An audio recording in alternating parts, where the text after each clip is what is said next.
If you've seen our videos on tractor tiers and their different costs, then you notice that all operations are running tractors within different tiers of the cost spectrum. And they're all doing it because that's what works best for their operation. So why is it then that a practice that works really well in one place can be stressful, inefficient, and financially dangerous on another? We talk about management solutions like they should work the same across the board and do the same thing for everybody. But the truth is they just don't. We should look at why. A common mistake people make when thinking about equipment is this: if it feeds cows today, it will feed more cows tomorrow. That logic works at small herd sizes because time is plentiful, equipment is underutilized, capacity limits haven't been hit yet.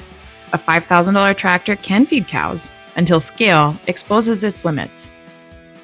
We are going to explain this as the scale curve framework. The scale curve shows how equipment, time, and cost increase as herd size grows. Now, two things are happening at once. One, you have more cows. And two, each cow adds less work than the last, until it doesn't. At first, adding cows is cheap. Eventually, adding cows forces step changes in equipment. This change in efficiency doesn't create a straight line as some would believe. It creates a curve.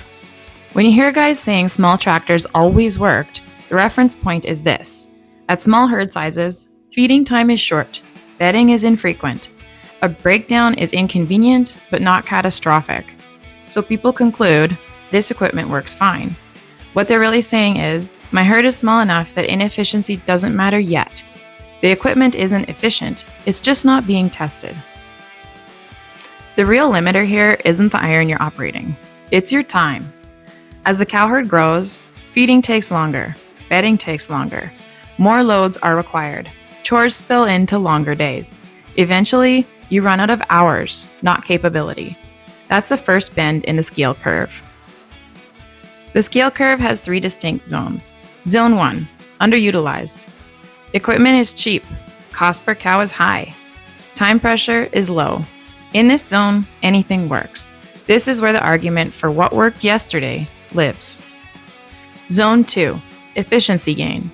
Your same equipment is now serving more cows. Cost per cow is dropping rapidly. Your time is starting to matter. Workflow becomes important.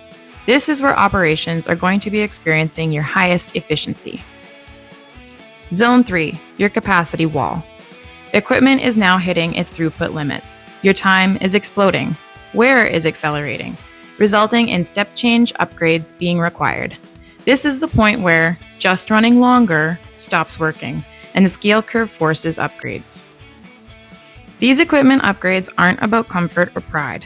They happen because feed wagons max out, loaders cycle too slowly, bedding takes too long. One person cannot finish chores in a day. The curve doesn't care what worked before. At some point, a bigger system is cheaper than stretching a small one to get that operation back into that efficiency zone. At the end of the day, your time matters. Yes, absolutely. Small and large equipment both work, but they don't necessarily both work together at the same scale. There's a difference between running what you can afford and running as efficiently as possible. As your herd size increases, your cost per cow falls and flattens. And then if your capacity doesn't step up, it rises again. That's the scale curve.